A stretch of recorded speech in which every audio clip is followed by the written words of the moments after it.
to accept the things I cannot change, the courage to change the things I can, and the wisdom to know the difference. Welcome, everybody. I'm going to present a biography of Bill Wilson's sponsor, Ebby T., and I'm going to cover facts about him that are not well known or have faded from memory or have been mistakenly recorded. I'll discuss Ebby's family and upbringing in Albany, New York, and his connection with Bill W. and his wife Lois in Vermont. And I'll cover Ebby's descent into chronic alcoholism, his happy and sober times in Texas, and lastly, his legacy to AA. Be nice if we could get some quiet out there. The Big Book chapter Bill's story and the books AA Comes of Age and Pass It On partly describe Ebby's role in AA history. The book Ebby, the Man Who Sponsored Bill W. by the late Mel B. is the most detailed and complete biography of Ebby's life from cradle to grave. Mel had a hand in writing Pass It On, so there is common information in both books. Mel also obtained permission from Ebby's family members to allow his last name to be published. We'll begin with Ebby's family history. His earliest American ancestor was the Reverend Thomas Thatcher, who at age 15 settled in America in 1635. He matured into a brilliant scholar, linguist, and clergyman, and also one of the earliest physicians in America. In 1677, he authored the first American publication on a medical subject regarding the treatment of smallpox and measles, which caused devastating lethal epidemics at the time. The Thatchers were upper class, accomplished, civic-minded, and generous. From the mid-1800s on, they were a business and political dynasty in Albany, New York, the state's capital city.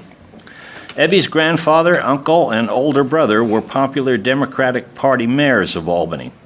Patriarch George Hornell Sr. served 4 terms, Ebby's uncle John Boyd served 2 terms, and his older brother John Boyd II served 7 terms. Ebby's grandfather was born in 1818. He was raised in abject poverty, but became a classic example of a self-made man. He worked his way through college and became a wealthy and prominent business and political figure. He and his wife Ursula Jane Boyd were married in 1843. Their first child, a daughter, died in childhood, and they had 2 sons, John Boyd, born in 1847, and Ebby's father, George Hornell Jr., born in 1851.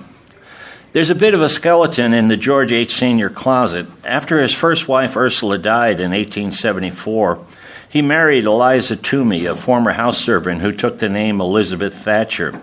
They had 2 children, both of whom were born while George H. Sr. was still married to his first wife. George H. Sr. came to Albany in 1849 and established a foundry business. In 1852, he began manufacturing railroad car wheels and profited considerably through a friendship with Albany Railroad tycoon Erastus Corning, who was the founder of the New York Central Railroad. Ebby's uncle, John Boyd, and his wife, Emma Treadwell, were married in 1872 and were devoted to one another. They didn't have any children. Their summer residence was in Altamont, New York, near the scenic Helderberg Escarpment. They were so fond of the region that they purchased large plots of land with the intention of preserving its natural beauty for eventual public use. The land holdings were bequeathed to New York State as the John Boyd Thatcher State Park. Today it encompasses over 2,000 acres. In 1890, John Boyd was appointed chairman of the Executive Committee on Awards at the World Columbian Exposition, also called the Chicago World's Fair. As a bit of trivia, John McCann and his steel-cut Irish oatmeal won an award at the exhibit, and to this day, cans of the oatmeal show an image of the award medal and the approval name of John Boyd Thatcher. John Boyd was a true Renaissance man. He excelled as a philanthropist, patron of the arts, accomplished historian, author, scholar, and collector of rare items of Americana. He wrote books on Shakespeare, the voyages of John Cabot, and on the life and explorations of Christopher Columbus. He also possessed the skeletal remains of Columbus. The John Boyd Thatcher collection of over 5,000 items donated to the Library of Congress includes over 500 rare manuscripts written prior to 1500. There is also an autograph collection of over 25,000 signatures, and it's one of the most valuable and extensive collections in the world, including a complete set of the original signers of the Declaration of Independence. Ebby's father, George Hennell Jr., and mother Emma had 7 children. A daughter, Emma, and a son, Roland, died in childhood. Pa T, as the children called him, had a limited interest in politics, and he focused on managing the family business. He assumed sole proprietorship on the death of his brother and changed the nature of the foundry business to manufacturing ship propellers. Ebby, the youngest of 5 siblings, was born on April 29, 1896. His full name is Edwin Throckmorton Thatcher. It's not clear how he got the nickname Ebby, but his father called him Ed. His 4 brothers were oldest to youngest: George, John Boyd II, Thomas, and Kennel. Ebby's grandfather, father, and 3 brothers were very heavy drinkers, but none appeared to be alcoholic. Ebby grew up in a mansion staffed with several servants, and he wanted for nothing and was given everything. The Thatcher children were sent to exclusive private schools. Like his brothers and father, Ebby attended Albany Academy, which was then an all-boys school for the affluent and privileged. Unlike his father and brothers, Ebby was a poor student and of limited accomplishment. The Thatcher children were also given the best of summer vacations in Manchester, Vermont, which catered to wealthy vacationers with elaborate summer homes in the area. Their elaborate homes were called cottages, and the locals called the vacationers the summer people. Among them were the Thatcher family and the Burnham family of Bill's future wife, Lois. Beginning in 1898, both families vacationed in Manchester for 5 to 6 months each year, together with several servants. Over repeated summer vacations, the 2 families became very close social friends. In his writings, Bill W. typically described Ebby as, quote, his old school friend and drinking companion. They spent part of a high school year together, which Bill consistently portrayed as a happy time. In his memorial for Ebby, he wrote, quote, there were recollections of those joyous days in a Vermont boarding school. As we'll see in a few slides, those days were anything but joyous. Through no fault of Ebby, it had to be the worst experience of Bill's teenage years. Bill usually depicted their drinking companionship with the single case of a drunken airplane flight from Albany to Manchester. Ebby later made a surprising revelation about this experience. We'll first cover Bill and Ebby as old school friends. Bill attended primary school in Rutland and East Dorset, Vermont, and in 1909, at age 14, he was enrolled in Burr and Burton Seminary for his secondary education. He boarded there on weekdays and returned home to East Dorset on weekends. The school today is called Burr and Burton Academy. This is an example of a 1910 and a 1911 Burr and Burton class directory. It shows Bill and his high school sweetheart, Bertha Bamford, listed in the sophomore class. Bill and Ebby reputedly first met in the summer of 1911, stemming from Bill's local fame as a star pitcher for the Manchester baseball team. At the time, Bill was close friends with Ebby's brother, Ken, and Ebby's closest boyhood friend was Lois's brother, Rogers. Eventually, Rogers and Bill became both close friends and brothers-in-law. Rogers introduced Bill to Lois in 1913, and he served as best man at their wedding in 1918. Ebby's poor academic performance greatly disappointed his parents while he was at Albany Academy.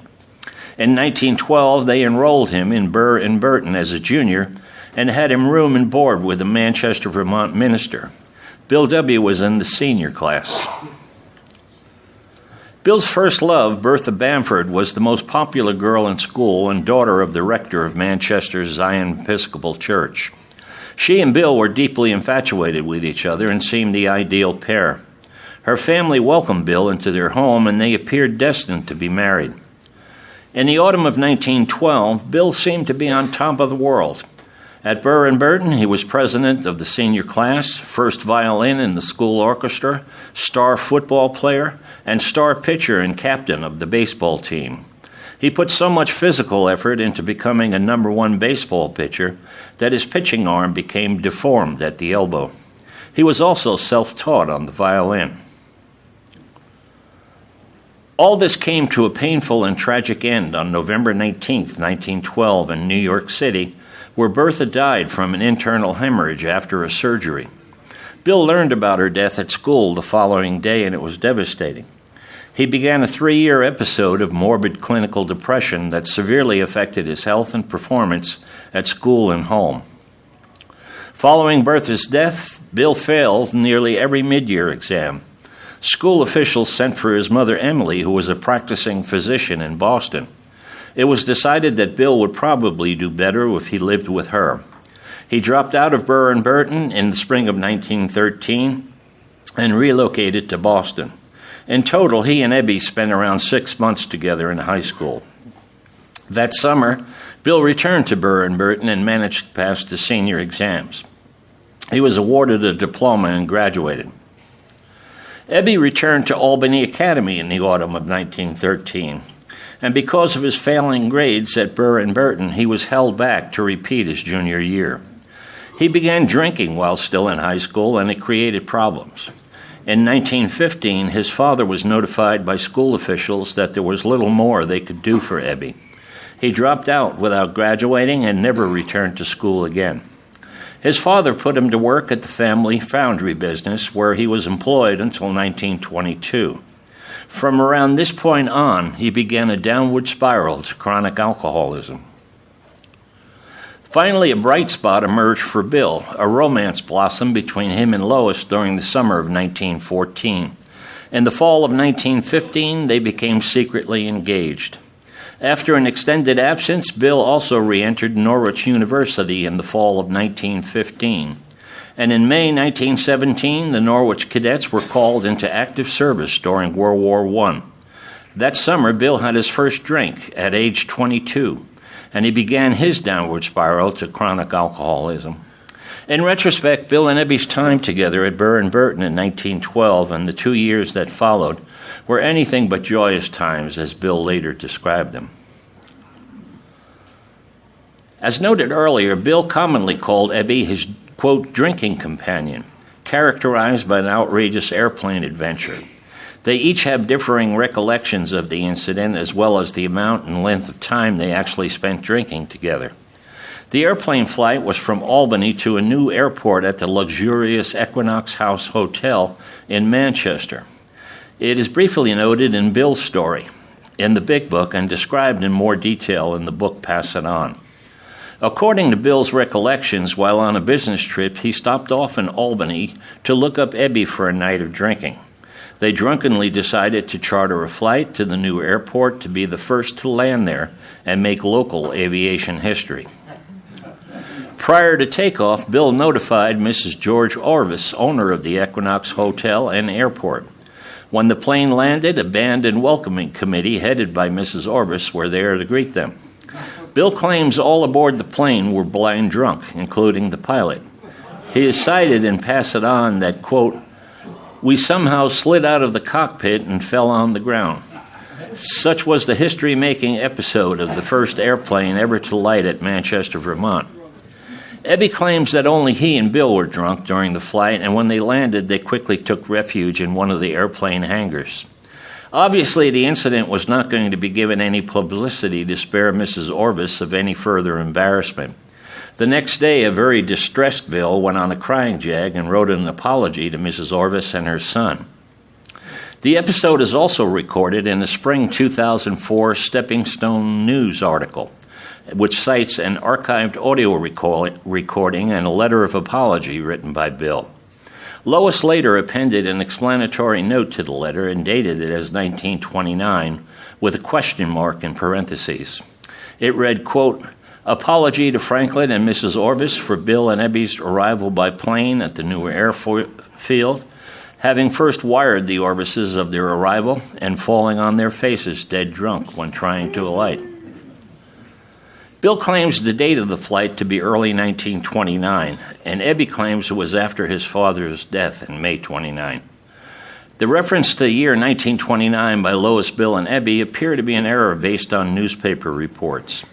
The Manchester Journal and Brooklyn Daily Eagle reported that the airport opened on June 23, 1928, with an inaugural flight from Boston to Manchester. For Bill and Ebby's flight to qualify as the first to land there, it had to be attempted prior to this date. There is yet another contradiction of memories. Both Bill and his wife Lois claim that he and Ebby got drunk together whenever Bill was in Albany on business. It didn't happen frequently, but it did happen. Ebby asserts that he had not seen Bill for 5 years prior to the airplane episode, and that they never had a drink or got drunk together before or after that. Ebby persistently states in audio recordings that the airplane incident was the first and only time he and Bill drank together and got drunk together. They rarely saw one another over a 10-year span, and then it was only during summers in Vermont. This has been documented and passed on since 1984, and by Mel B. in his biography of Ebby since 1998, and by Mike F. in his book of transcribed recordings published in 2012.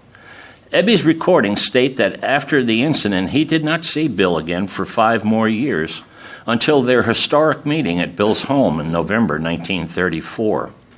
In his June 1966 Grapevine Memorial article for Ebby, Bill also noted that he seldom saw him over the same period. When Ebby's father died in mid-1929, he bequeathed $150,000 to each of his children, and that would be worth a little over $2 million today each. Much of Ebby's inheritance was lost in the great stock market crash of October 1929. What remained was quickly squandered. Ebby seemed to have a propensity for getting drunk and getting in trouble with the police. It was an increasing embarrassment to his brother John Boyd, who was then the mayor of Albany. As a consequence, Ebby moved to Manchester, Vermont in the fall of 1932 and lived at the Battenkill Inn over the next year and a half. When the inn's proprietor passed away, Ebby moved into the family summer home, which had been emptied and untended since his father's death. In the summer of 1934, Oxford Group members Sieber G. and Shep C. vacationed with Roland H. at his summer home in Glastonbury, Vermont. They decided to do some missionary work. Sieber knew Ebby and had done some past drinking with him. Ebby's drinking problem and pitiable situation became the focus of their discussions. Sieber suggested that they visit Ebby, and he and Shep went to the Thatcher summer home in Manchester, but Roland did not join them. Ebby was in a terrible and filthy condition amid a litter of trash and empty liquor bottles. After cleaning him up and getting him a meal, they informed Ebby of the Oxford Group, but he was not quite ready yet to stop drinking.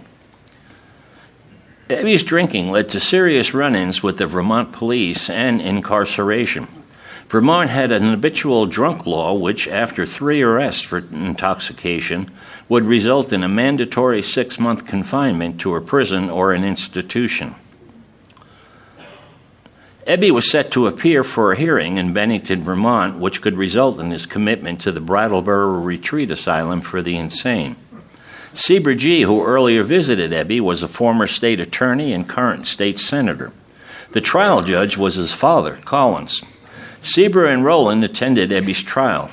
Roland requested that Ebby be released to his custody, and it was granted. Now, Ebby might loosely be considered AA's first court referral. After his release, Ebby stayed with Roland in his mansion-sized summer home. Roland explained the Oxford Group's principles to Ebby and took him to Oxford Group meetings in nearby cities. Ebby had the highest praise for Roland and recorded that he was well-versed in the Oxford Group's 4 absolutes of honesty, purity, unselfishness, and love, with emphasis on honesty.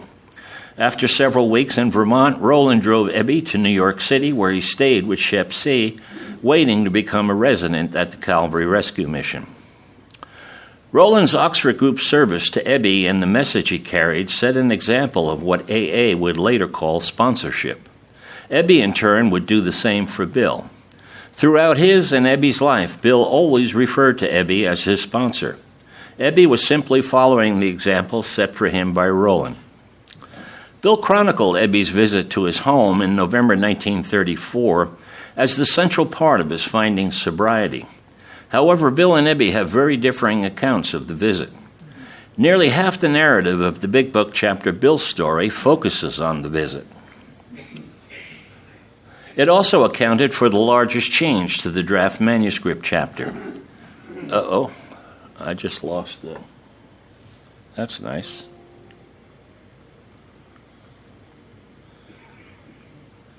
That's something I didn't want.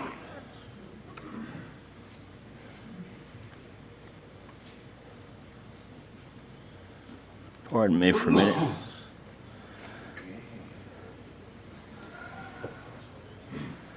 Okay, one more time now. It also accounted for the largest change to the draft manuscript chapter. Bill wrote that Ebby, in a matter-of-fact way, told how two men had appeared in court persuading the judge to suspend his commitment. They had told of a simple religious idea and a practical program of action. That was 2 months ago, and the result was self-evident. It worked. He had come to pass his experience along to me if I cared to have it. End of quote. The simple religious idea was for Bill to choose his own conception of God. The practical program of action evolved into a 6-step recovery program used by early members up to the writing of the Big Book. In Bill's account of the visit, Ebby is living at the Calvary Rescue Mission, from which he calls Bill and visits that same afternoon. Bill greeted him when he arrived and was impressed by how well he looked. They sat at the kitchen table, and Bill offered Ebby a drink, which he declined. When asked what happened to him, Ebby said that he found sobriety with the help of the Oxford group and was given a practical program of action, which Bill later called Ebby's formula. Bill claims that Ebby did not stay very long, and when Lois came home, he told her about the visit. In recorded talks, Ebby's account is completely different. He claimed that he was living with Chef C, and Lois answered the phone when he called. They set a date for dinner, and no one was home when he arrived, and he was greeted by a handyman named Green. Bill soon appeared, and they sat and talked, and Ebby claims that Bill did not drink openly and left the house twice to go on errands, but actually to sneak a drink. Lois arrived with a young woman who lived upstairs, and they all ate dinner and then moved to the living room, and Lois asked Ebby what happened to him, and he talked until 1 a.m., after which Bill walked him to the subway. In a separate account, Lois states that she arrived home to find Bill and Ebby together in the kitchen, and that Ebby made several visits, once staying for dinner. Now, given this, there's a possibility that Ebby is describing one of the later visits as if it was his first visit. I can't say for sure. The importance of Ebby's visit cannot be overstated. In an April 1958 talk to the New York City Medical Society on alcoholism, Bill recalled that, quote, Ebby sat across the kitchen table and enumerated the principles he learned from the Oxford group that had sobered him up. The word-of-mouth program Ebby gave me was enlarged into what we now call AA's 12 Steps for Recovery. Bill also noted, the spark that was to become Alcoholics Anonymous had been struck. One alcoholic talking to another, making a deep identification with me, and bringing the principles of recovery within my reach, end quote. Following Ebby's visit to his home, Bill later checked himself into Towns Hospital for his fourth and last day on December 11, 1934, and that's Bill's sobriety date. Ebby visited Bill in the hospital and led him a second time through the Oxford Group principles that had sobered him up. Bill later fell into a deep depression and had a life-changing spiritual experience after crying out, quote, if there be a God, will he show himself? In Bill's story, he states, quote, God comes to most men gradually, but his impact on me was sudden and profound. Fearing that he had gone crazy, he called for Dr. Silkworth, who told him to hang on to what he had experienced because it seemed so much better than what he had just an hour ago. In AA Comes of Age, Bill wrote, quote, Ebby brought me a copy of William James's book, The Varieties of Religious Experience. It was difficult reading, but I devoured it. Spiritual experiences, James thought, could transform people. Some were sudden, others came very gradually, but nearly all had the great common denominator of deflation at depth, and that happened to me. Bill wrote, quote, Dr. Carl Jung told an Oxford group friend of Ebby's how hopeless his alcoholism was, and Dr. Silkworth passed the same sentence upon me. Ebby, also an alcoholic, handed me the identical dose. On Dr. Silkworth's say-so alone, I would never have completely accepted the verdict. But when Ebby came along and one alcoholic began to talk to another, that clinched it. Bill concluded, quote, I envisioned the chain reaction among alcoholics, one carrying this message and these principles to the next. More than I could ever want, I now knew that I wanted to work with other alcoholics. As soon as I was discharged, I associated myself with the Oxford group, and we worked at Calvary Mission and Towns Hospital. Bill's discharge date was December 18, 1934. He and his wife Lois, Ebby, and Shep C. attended weekly Oxford group meetings at Calvary Hall in Calvary House. Alcoholic Oxford group members also began meeting at Bill's home. Bill W. went to Akron, Ohio on a business trip in May 1935, and it quickly went sour. In poor spirits and tempted to enter the Mayflower Hotel bar, he realized he needed another alcoholic. He phoned clergy members listed on the hotel lobby directory, and he reached the Reverend Walter Tunks. Reverend Tunks referred Bill to Oxford group member Norman Shepard, who then referred Bill to Henrietta Seiberling. She had previously started an Oxford group meeting to help Dr. Bob with his drinking problem. After meeting Bill at her home, she viewed his arrival as the answer to her prayers for Dr. Bob and called his wife Ann to arrange a dinner the next day. Bill met Dr. Bob on Mother's Day, May 12, 1935, at the gatehouse of the Seiberling estate. Dr. Bob was so badly hungover that he planned to stay for only 15 minutes. Privately, Bill told him of his alcoholism based on his personal experience. Dr. Bob then opened up, and he and Bill talked until after 11 p.m. Dr. Bob's 15 minutes turned into 6 hours. Bill moved to Dr. Bob's house in early June at the invitation of Ann Smith. They all went to Oxford group meetings at the home of T. Henry and Clarice Williams. In the spirit of what would later become Step 12 in Tradition 5, carrying a message to a still suffering alcoholic is the primary and single purpose that gave birth to AA in its first group. Ebby T. carried a message to Bill W. in late 1934, and Bill carried a message to Dr. Bob in mid-1935. This led to the founding of AA on the day that Dr. Bob had his last drink. It's celebrated as June 10, 1935, but based on information known for some time, the date was very likely June 17th. In late June, Dr. Bob and Bill W. carried a message to Bill D. at Akron City Hospital, and he's called AA number 3. Akron's group number 1, which is recognized as AA's first group, marks its beginning as July 4th, 1935, the date that Bill D. left the hospital.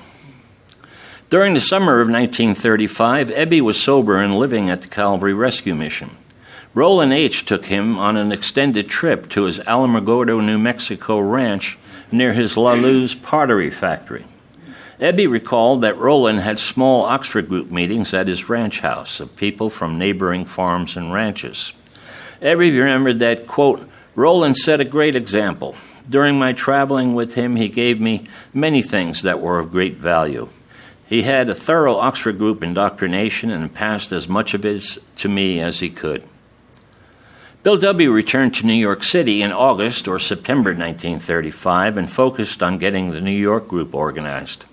Meetings were held at Bill's home at 182 Clinton Street, which also became a halfway house of sorts. In December, Hank P., whose big book story is The Unbeliever, and Fitz M., whose big book story is Our Southern Friend, sobered up at Towns Hospital with Bill's help.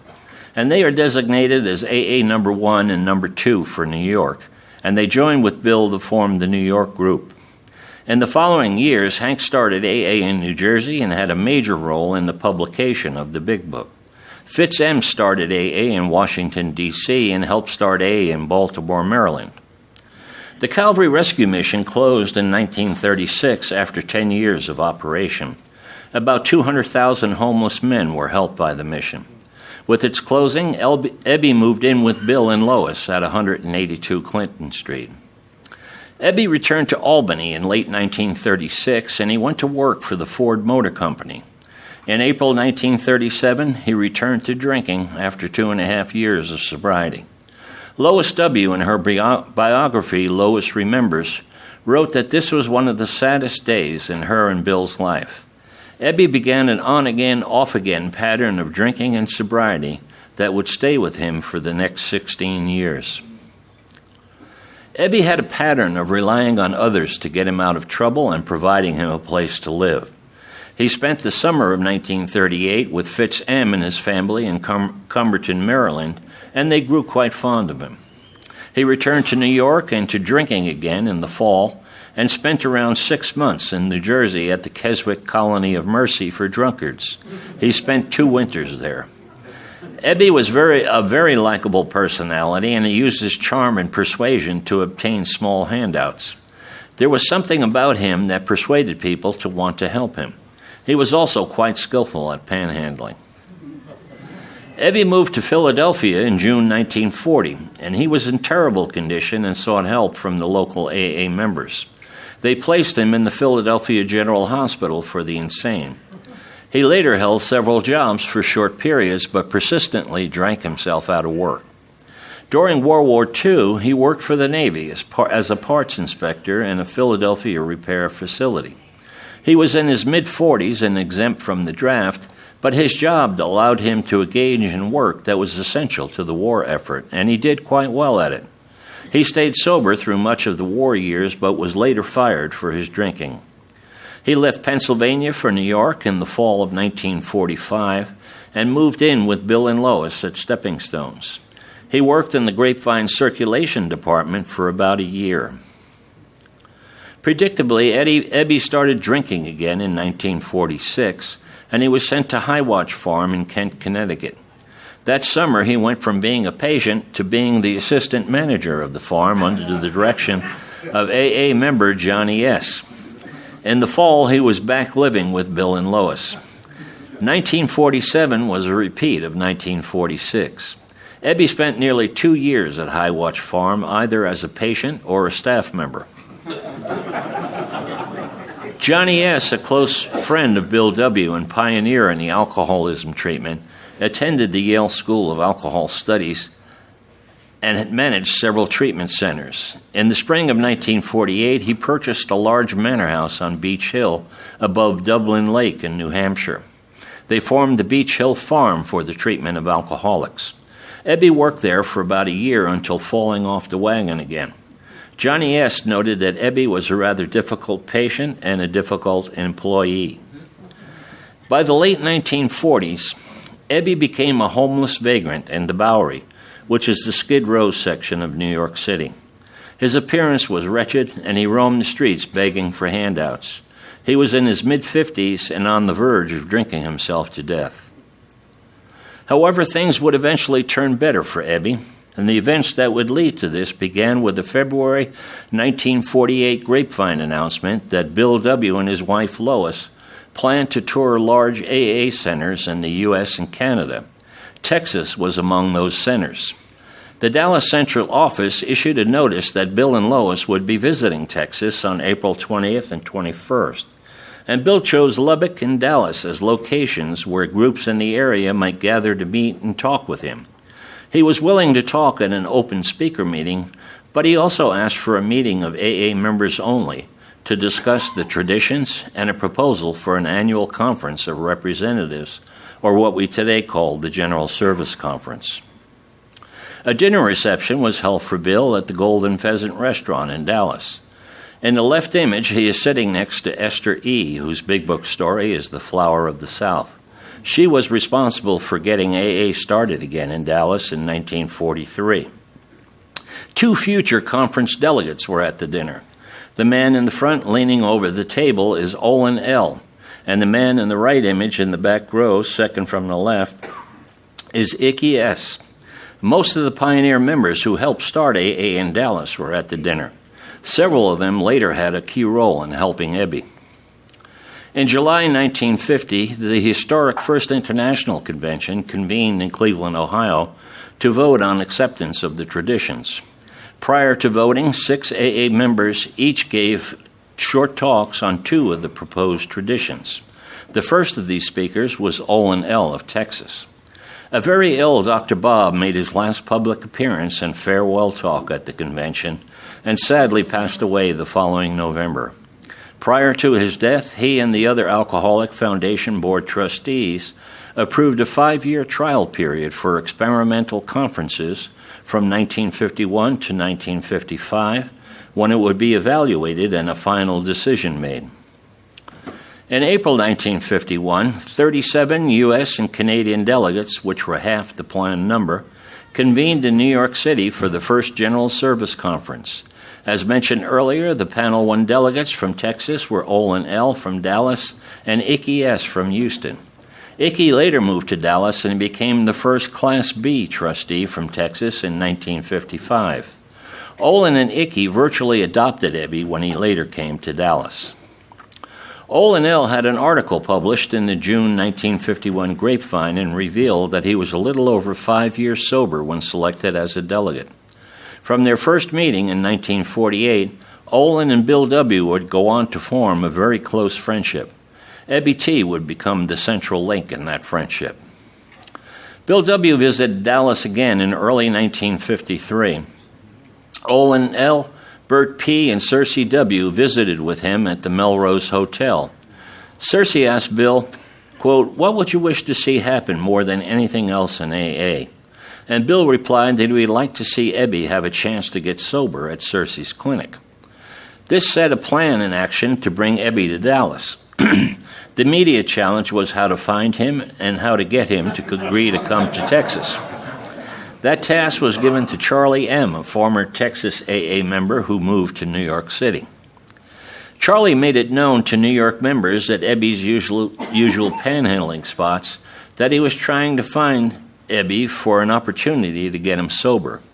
In September 1953, he received a call from the Manhattan Central Office Secretary, Hazel R., who told him that Ebby was in the office seeking a handout. Charlie asked Hazel to keep him there. He met Ebby at the office and took him to a bar for some double shots of whiskey. Charlie encouraged Ebby to try to get sober in Texas with some of Charlie's AA friends there. He gave Ebby a $5 bill, which would be worth over $40 today, and promised him another $5 if they could meet the next day. He told Ebby that Bill W. more than anything wanted him to be sober. Ebby said he did not know about Texas, but he did want to get sober. Charlie M. phoned Olin L. and Cersei W. to tell them of his contacting Ebby, and this was around the Labor Day holiday. Olin, Bert P., and Cersei and William O.B. quickly pulled the money to buy Ebby an airplane ticket to Dallas. Olin and Cersei met Ebby at the Love Field Airport. He complained that Charlie M. had promised to give him a pint of whiskey when he boarded the plane, but Charlie didn't give him any. Ebby was near complete collapse and immediately taken to Cersei W.'s Texas clinic. He spent the next few months there. At first, there was no progress for several weeks, and the situation looked grim. However, after about 2 months, he improved and began attending meetings at the Dallas Suburban Group. Cersei W. became Ebby's Texas sponsor and took him on a trip to Lubbock. Ebby made his first talk there. In November 1953, Olin L. worked to inform Bill that Ebby was much better thanks to the efforts of Cersei and the clinic staff. He noted, quote, "Old Ebby acts like a man who wants to get well." Bill's reply thanked Olin, calling his letter the best news he's heard in years. And Bill expressed hope that Ebby was going to see daylight and, at last, nothing would make him happier. Ebby's brother, John Boyd, wrote to Olin on December 11th, thanking him and saying how encouraged he was regarding Ebby's progress. Since 1951, while the General Service Conference was in its trial period, Bill W. declined most public speaking engagements. He made an exception for the 1954 Texas State Convention to express his gratitude for the help Ebby was receiving in Texas. In April, the Fort Worth Star-Telegram carried an article announcing Bill's plans to speak at the convention the following June. It was the first time the state convention was held in Fort Worth, and it ran from June 11th to 13th at the Hotel Texas. The hotel provided free coffee over the full event. Total attendance turned out to be twice that of any prior state convention. Bill's talk on the evening of June 12th took place prior to a $5 a plate banquet, and that would be $45 a plate banquet today, and a dance. The estimated attendance was over 700, and the master of ceremonies was Olin L. Bill was supposed to talk on the traditions, but instead he talked about how the Big Book was put together. And this talk is one of the most popular and widely circulated audio tapes and transcriptions among the AA membership to this day. Ebby also did a brief talk describing how he came to Texas. Bill's final talk, closing the convention, was at the Will Rogers Memorial Auditorium. His topic was the founding of AA. Estimated attendance was over 2,000, and the MC was Al B. During the state convention, a dinner was held for Bill at the Golden Pheasant Restaurant in Dallas. It was something of a reunion for those who attended the 1948 dinner. Some of them are shown in the photo. Starting with the lower left are William O.B., Joe M., and in the back are Cersei W., Ebby T., Olin L., Bill W., and Al B., the owner of the restaurant. After his return home, Bill wrote to Olin to express his fond memories of the state convention and thanked him for his friendship. While in Fort Worth for the state convention, Ralph J. and his wife Mary Lee invited Ebby for a lengthy stay at their 7,000-acre Triangle J Ranch in Ozona. Olin drove Ebby to the ranch in July, and he stayed for around 2 months. The image on the right shows a well-tanned Ebby and Ralph J. standing on a water tank for the livestock, which also served as a swimming pool. Ralph J. was a pioneer Texas AA member, and his wife Mary Lee an early member of Al-Anon family groups. They often hosted barbecues and outdoor speaker meetings at their ranch. Ralph, Mary Lee, and Ebby also attended open meetings together in San Angelo. Meeting logs for July and August 1954 show Ebby chairing some of them. Ranch life agreed with Ebby, and he soon fitted in as a ranch hand, participating in roundups, sheep shearing, and other ranch work. On August 6, 1954, he sent a cheerful letter to Olin L. describing some of his activities. They included dove hunting, his first sight of a rattlesnake, horseback riding and almost falling off, and swimming every day and getting sunburn. He noted that he had the opportunity to speak at meetings in Sonora and San Angelo, and he closed with saying, quote, "How much better off than a year ago at this time, thanks to you, Cersei, Icky, and many others." Ebby wrote again to Olin in September 1954 that he planned to return to Dallas after Labor Day. He noted that Labor Day reminded him of his arrival in Dallas the previous year and all that Olin and Cersei and many others did for him. He closed with saying, "How I will ever be able to repay all of you is a tough question, but maybe I can get back at you in some small part. I have it always in mind, and I am grateful. But Ebby, being Ebby, after returning to Dallas, also returned to drinking in late 1954. He was 13 months sober at the time. Following this, he stayed sober for around 7 years, and that was his longest period of sobriety in AA. He also held the same job for several years, which was a remarkable achievement in view of his past. Hydraulic fracturing, or fracking, began as an experiment in 1947 for retrieving crude oil. In March 1949, Halliburton Oil Company performed the first 2 commercial hydraulic fracturing treatments in Oklahoma and Texas. In April 1955, Ebby wrote to Bill W. on a hydraulic fracking proposal, which was a 1,000-acre field in Oklahoma, to see if Bill or any of his old Wall Street friends would be interested in investing. Bill quickly replied that he had no wish to get involved, and he turned down the offer. Bill wrote to Ebby in early 1955, telling him of the excitement building in anticipation of the International Convention in St. Louis. Bill noted, quote, "There will never be another one like it," and he invited Ebby to attend as his guest, all expenses paid. Ebby received special recognition while there, and the image on the right shows him and Bill at the convention. Ebby became a popular figure at the suburban club in Dallas and in demand as a speaker at large AA meetings. For most of his life, he had the notion that he could find happiness if he could just find the right woman and the right job to support them both. In 1957, he met Chloe Kay, a former nurse at Cersei W.'s clinic. Cersei had to fire her because of her pill habit. Ebby told a number of people that Chloe was the great love of his life. She may have looked to Ebby to provide care and support because she was quite ill. As her illness progressed, her demands on Ebby increased. He was her caretaker, but he had all he could do to take care of himself. Ebby was Bill's special guest again for the 1960 International Convention in Long Beach, California. He now had 6 years of sobriety and was looked upon as a successful AA member. Life appeared to be good for him, but he was in poor health, and 1961 would turn out to be a disastrous year. Ebby's girlfriend, Chloe, died on September 28, 1961, and he started drinking again the next day. He was around 7 years sober, and like Chloe, he also had a problem with pills. Bill sent his condolences, and he invited Ebby to phone him, collect, and come immediately to Stepping Stones. Ebby returned to New York, and he stayed with Bill and Lois. On October 11th, Bill wrote to Olin that, quote, people were awfully glad to see Ebby at the annual dinner here at the house, and he seemed to be in good form, his recent tragedy notwithstanding. He has gone up to see his brother in Albany, but I expect to see him before he starts back to Dallas. We had a hell of a good visit with him here.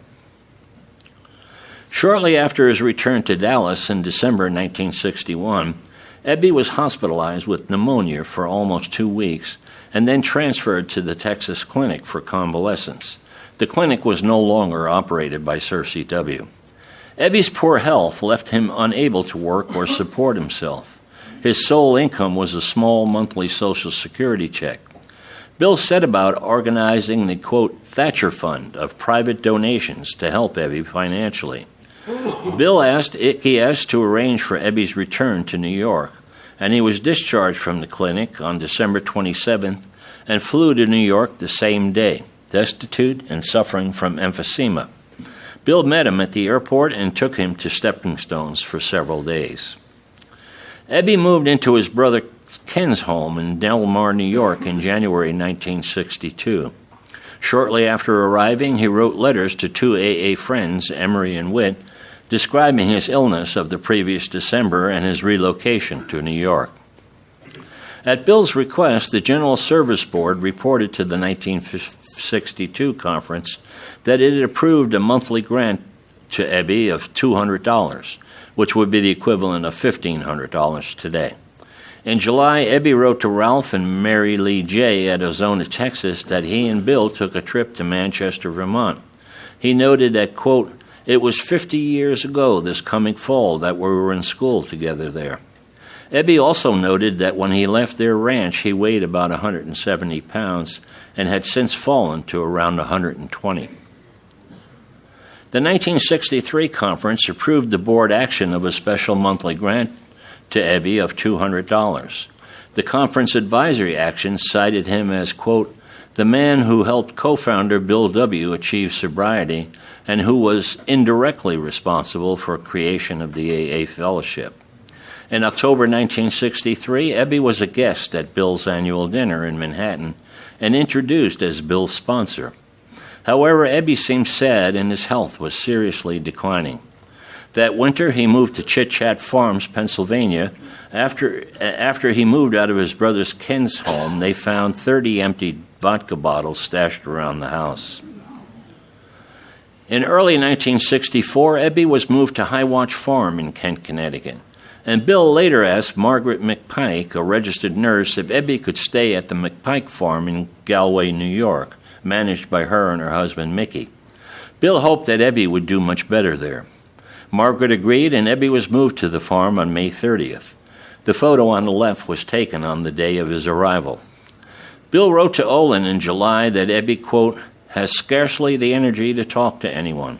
And he closed by saying, quote, I recall with gratitude everything you and many AAs in Texas did in the days gone by to make Ebby better and happier than he had ever been before. Ebby was regularly visited at the McPike farm by Bill W. and various AA members, but his declining health led to a stroke and hospitalization for intensive care. He died in the hospital on March 21, 1966, at age 70 and 2.5 years sober. Bill and Lois were in Mexico but quickly returned for Ebby's wake and funeral. Special tributes to the passing of Ebby, Dr. Harry Tebow, and Sister Ignatia were delivered by Bill at the opening of the 1966 conference. Memorials for Ebby appeared in the June 1966 Grapevine and AA Exchange Bulletin. Ebby was laid to rest in the family plot at Albany in rural... Good Lord, I'm sorry I got involved with that thing with the... Ebby was laid to rest in the family plot at Albany Rural Cemetery. The cemetery's webpage carried a brief biography for each gravesite. Ebby's read, quote, "He was credited by Bill Wilson for being Wilson's sponsor in an alcohol remediation program. Wilson went on to become the founder of Alcoholics Anonymous."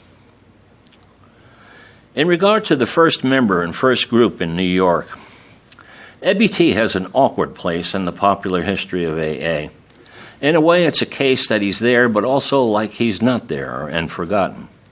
Roland Hazard, who couldn't stay sober, is part of an episode defined in AA history as, quote, "first in the chain of events that led to the founding of AA." But Ebby doesn't even rise to the level of second, third, or fourth in that chain of events.